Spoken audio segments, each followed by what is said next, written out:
Shortly after midday on the 29th, Pope instructs Generals Stevens and Hooker to relieve the exhausted men of Scher's division on the Union right. These officers obey, but Scher's withdrawal permits Colonel Edward L. Thomas, commanding the Georgia Infantry Brigade formerly led by Joseph R. Anderson, to plant the Confederate banner along the unfinished railroad cut in his front. Colonel Thomas, however, allows a 125-yard gap to open between his regiments and the units of Gregg's brigade, a significant oversight that will soon threaten the viability of the Confederate line. Brigadier General Cuvier Grover's 1st Brigade of Joe Hooker's 2nd Division strikes that gap at about 3 p.m. in the first of Pope's afternoon attacks. This young New Englander commands 5 regiments, only 1,500 men from the 1st, 11th, and 16th Massachusetts, 2nd New Hampshire, and 26th Pennsylvania, but expects to receive support from Kearny's division.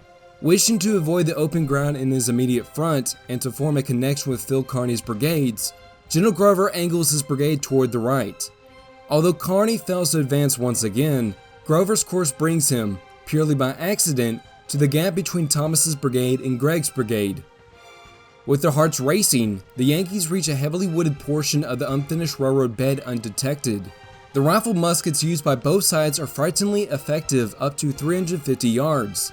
So Grover's goal is to get to within 100 yards of the enemy to give his men a chance to rush them with as few losses as possible.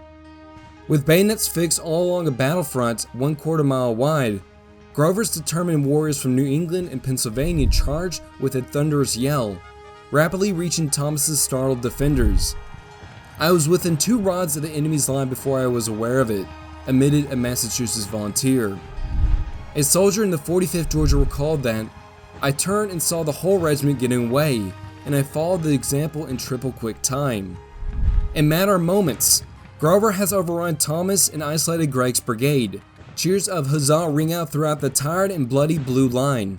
This is a time when fresh Union troops might have effected the permanent dislocation of Jackson's left flank. But Pope has never intended to devote his major effort to this end of the battlefield. Grover's success represents a mere diversion, although Kearny's non-participation contributes to the certainty that Grover's gains would be temporary. Gregg responds to the crisis on his right by committing 3 regiments to assail Grover's exposed flank.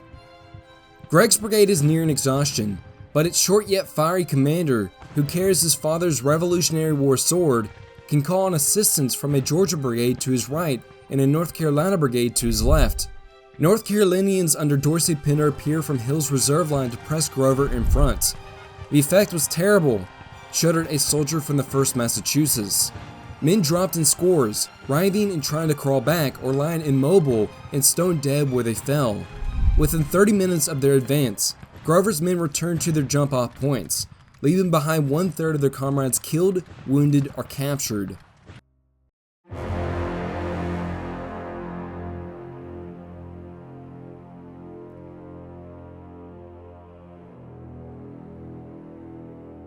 Pope orders Reynolds to conduct the next spoiling attack south of the turnpike.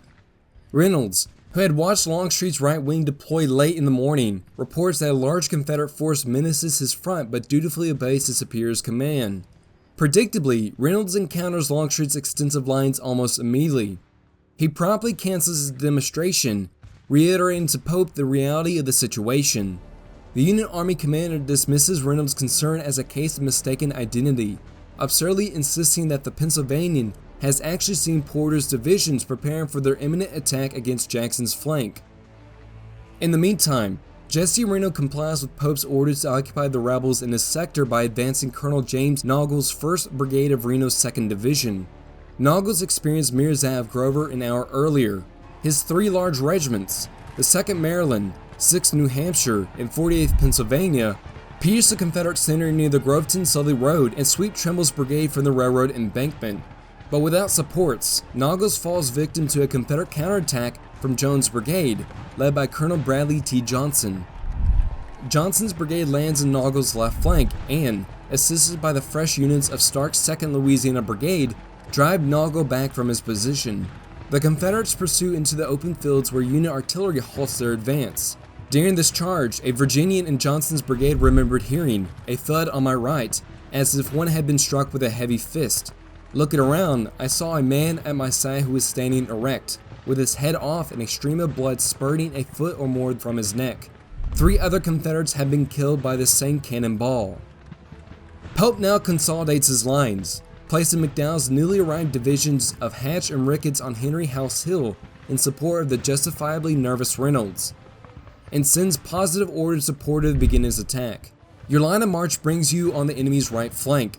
I desire you to push forward into action at once on the enemy's flank, and, if possible, on his rear, keeping your right in communication with General Reynolds.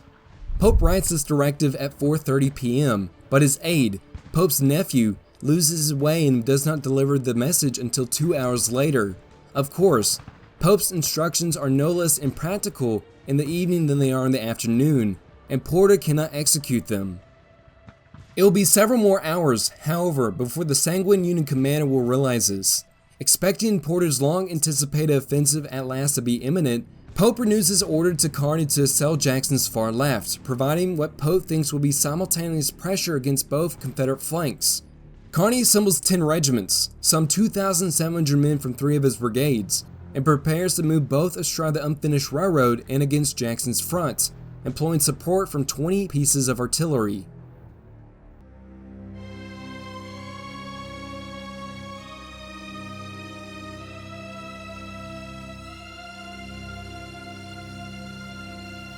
Phil Kearny arrives at Manassas with a reputation as solid as any officer in the Union Army. An admirer in the ranks gushes, "He was the finest specimen of the fighting soldier I had ever seen," while Pope praises him as one who never seemed so much at home and so cheerful and confident as in battle. Thus far on August 29th, however, the one-armed General Kearny has done nothing but disappoint those who depend on him. The assault that begins at 5 p.m. does something to redeem Kearny's earlier failures. The Confederates who will meet Kearny's assault, the men of A.P. Hill's Light Division, have suffered more that day than any of Jackson's commands. 4 of Hill's 6 brigades have sustained significant casualties or disorganization as a result of repulsing Sigel's, Grover's, and Naugle's offensives. Maxcy Gregg's Palmetto Staters, anchoring Hill's and Jackson's far left, has nearly exhausted their ammunition and have absorbed heavy losses. Major General Hill sends a courier to Jackson to report his division's predicament, to which Jackson replies, "Tell him if they attack him again, he must beat them." Stonewall decides to ride back with the messenger and speak directly to General Hill. Jackson meets his subordinate partway down the line and tells his red-shirted Virginian that if you are attacked again, you will beat the enemy back. Just then, the crash of musketry announces the inauguration of Kearny's assault. "Here it comes," shouts Hill. "I'll expect you to beat them," thunders Jackson in reply. Kearny is orchestrating an effective envelopment which encounters Gregg's weary regiments in a reserve brigade under James J. Archer. Kearny tells a regimental officer to adjust his unit in a particular alignment. "Then charge, and the day is ours. I will support you handsomely." Gregg's brigade absorbs additional losses as their fire-eating commander waves his oversized ancestral sword and advises the survivors to "Let us die here, my men, let us die here." On the Union side, one enervated Yankee remembered that "our guns become so fouled with burnt powder that we had to jam the rammer against a tree to drive the ball home." A Confederate recalled that "all the sounds of battle roared about us. There was a perfect death storm all around." This vicious fighting, the most serious of the entire day, ends like the rest of Pope's August 29th offensives, in ultimate Union repulse. Gregg's brigade has completely emptied its cartridge boxes and lost fully half its men, while the rest of A.P. Hill's Light Division suffers severely as well. But Kearny's threat has ended. When Hill sends word to Jackson that the enemy has retired, Stonewall allows a rare smile to brighten his countenance. "Tell him I knew he would do it." Meanwhile, on the Confederate right, Lee and Longstreet continue to fret about Porter's looming presence and shift Longstreet's troops to prevent the Federals from turning the rebel right flank. But by 4 p.m., Old Pete had spied the dust clouds raised by McDowell's divisions as they tramp away from Porter toward the Manassas-Sully Road. Longstreet recognizes this as a signal that the Yankees had partially withdrawn from his front and so reported to Lee. Marsh Robert immediately revives the attack scenario he has reluctantly postponed a few hours before, but once again Longstreet tempers his commander's aggressiveness. The sun is too low, argues Longstreet, to undertake a major offensive. He suggests conducting a reconnaissance in force and moving into a position to begin the assault in the morning. After a moment's hesitation, Lee senses his plan and Longstreet selects Hood's division, supported by portions of Wilcox's and Kemper's divisions, to make this probe. The advance south of the turnpike begins about sunset. In the meantime, Pope continues to operate in a strategic fantasy land. Reacting to Kearny's initial success and misinterpreting the incidental movement of Confederate ambulances west on the turnpike, the Union Army commander concludes that the Confederates are once again on the retreat. He assigns Hatch's division, the veterans of the previous evening's fight on the Brawner farm, to pursue along the turnpike. Hatch sends 2 brigades forward, and as they crest a hill overlooking Groveton, they run headlong into Hood's approaching Confederates. The enemy were rather more combative than we presume retreating forces usually to be, one Federal noted Riley. Hood's line overlaps the narrow Union front and forces the Northerners to melt backward into the night. It becomes so dark that one flag cannot be distinguished from another, nor the Yankee troops from Southern soldiers, complained a Texan. But before the firing dies away, the Confederates have captured a Union artillery piece and seized the ground needed to launch an attack at dawn. But Longstreet's subordinates, Hood, Wilcox, and Brigade Commander Evander M. Law, strongly recommend that no such assault take place. The Federals apparently hold the area in force so a forward movement might jeopardize the security of the Confederate flanks. They persuade the cautious Longstreet, who in turn convinces Lee to cancel the offensive for a third time. Shortly after midnight, the Southerners withdraw from their advanced positions and resume the defensive posture they had occupied during the afternoon. McDowell does not accompany Hatch on the ill-fated pursuit that night. Instead, he rides to Pope's headquarters and, among other things, tells the Union commander of Buford's morning observation of heavy Confederate reinforcements at Gainesville. Pope at last acknowledges that Longstreet has arrived, but wrongly assumes that Old Pete will merely reinforce Jackson's battle lines until the Confederates can execute a wholesale skedaddle in the morning. Once again, John Pope has misread the strategic picture.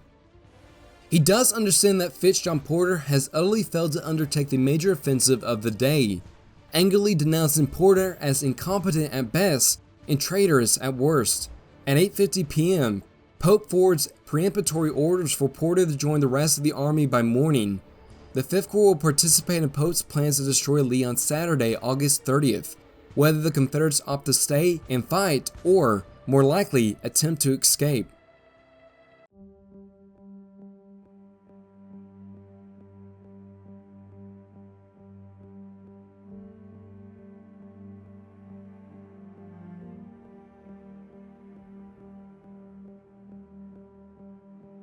In a campaign defined by Pope's misguided generalship, this decision stands out. The prudent course on the night of August 29th dictates that Pope fall back behind Bull Run and unite with the rest of McClellan's army, the campaign's primary objective.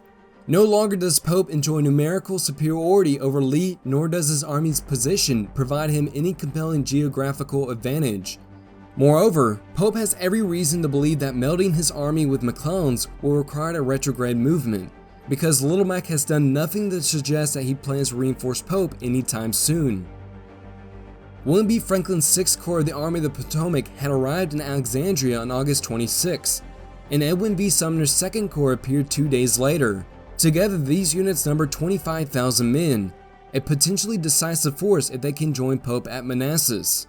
But despite Major General Halleck's renewed instructions on August 28th to rush Franklin and Sumner to Pope's aid, McClellan explains that his artillery, cavalry, and transportation are all inadequate to justify an advance. On August 29th, the young Napoleon at last permits Franklin to leave the Washington defenses but halts him at Annandale, barely 7 miles from his starting point and nowhere near a position to influence affairs on the battlefield.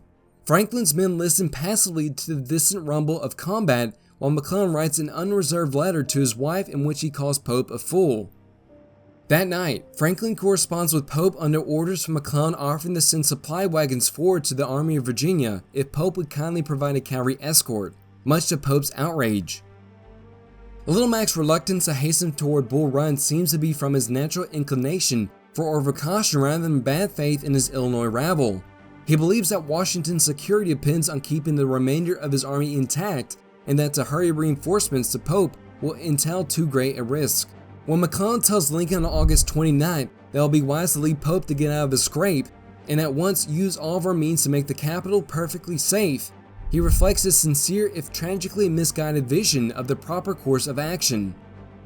While McClellan agonizes in a paralyzing sea of pessimism, John Pope sees nothing but opportunity on the morning of Saturday, August 30th. Richard H. Anderson's Confederate division, the missing element of Longstreet's right wing, arrives 3 a.m. after a 17-mile march and halts on the ridge east of Groveton. Recognizing their isolated position, Anderson's men fall back at dawn, a movement spotted by one of Hatch's brigadiers. Of course, the rest of Longstreet's troops have also withdrawn after dark in accordance with Lee's decision to cancel his morning offensive. When combined with credulous intelligence from paroled Union prisoners that the rebels could plan a wholesale retreat, Anderson's pullout convinces Pope that his prediction has come true. At 8 a.m., the Union commanding general calls a council of war at his headquarters above the Stone House on Buck Hill to finalize the Army of Virginia's plans. Pope's subordinates do not share their general's rosy interpretation of the strategic situation, and persuading the poke and jab against the unfinished railroad to test his conviction that the rebels are indeed on the run. By 10 a.m., both Ricketts and Stevens have located Jackson's men as firmly ensconced in their defensive layers as they had been the previous day. Brigadier General Reynolds confirms that the Confederates remain in great strength and in a threatening posture south of the Warrenton Turnpike. But when McDowell Heitzman somehow failed to discover Jackson's battle lines during a personal reconnaissance late in the morning, an escaped Union prisoner reiterates earlier tales of impending Confederate retreat, Pope equivocates no longer. The Union commander issues orders for Porter's divisions of 5th Corps, supported by Hatch and Reynolds, to advance west along the turnpike, while Ricketts, in company of Kearny and Hooker, will go forward on the Union right to execute what Pope envisions as a grand pursuit of a desperate enemy. The Confederates, of course, cherished no desire to escape Pope. In fact, when Saturday, August 30th broke, we were a little apprehensive that Pope was going to get away from us, admitted James Longstreet. Jackson believes that there will be no battle that day, but at his own council of war, Lee expresses the hope that Pope will renew his attacks and create an opportunity for Longstreet to counterpunch against the Union left. Absent a Federal offensive, Lee instructs Jackson to abandon the unfinished railroad after dark and conduct another far-reaching movement around the Union right flank, interposing his left wing between Pope and Washington. Longstreet's right wing will create a diversion with a late afternoon demonstration. In the meantime, General Lee sends 18 pieces of artillery under Colonel Stephen D. Lee, no relation, to the high ground that will become known as Battery Heights, northeast of the Brawner farm, in a perfect position to take the open fields in front of Jackson's right. Neither Jackson nor Longstreet make any significant changes in the deployment of their troops, both officers being content to wait for Pope to begin the ball or idle away the day until the Confederate initiative can begin in the evening. Pope has no inkling of either the Confederates' plans or dispositions, and the pursuit he orders shortly after noon never materializes. Porter's 5th Corps, minus one brigade which loses its way during the march to the battlefield before dawn, has shifted to the woods north of the turnpike near Groveton and cannot easily maneuver back to the highway to commence the chase. Ricketts does move forward, but meets an instant repulse from Jackson's line. Reynolds then reports to Pope that the Confederates south of the turnpike presents a greater danger than ever. Reluctantly, Pope concedes that Lee has not abandoned the field but sees no reason to surrender his cherished desire to thrash the Confederates. At 1 p.m., he sends orders to Porter to use his 2 divisions plus Hatches to assault the Confederates in his front. Like his offensives of the previous day, Pope provides no support for Porter's attack, prepares no distractions elsewhere along the line, and issues no directives for what to do should the charge be successful. He does grant Reynolds permission to retire eastward the Chin Ridge from his vulnerable position at Groveton, and authorizes one additional brigade under Colonel Nathaniel C. McLean of Schenck's 1st Division, 1st Corps, to reinforce Reynolds. This means that the Federals post 8,000 men south of the turnpike to oppose Longstreet's 30,000. Federal troops of Porter's 5th Corps nervously wait in the woods and fields beyond the unfinished railroad as the time nears 3 p.m., the scheduled kickoff for Porter's attack.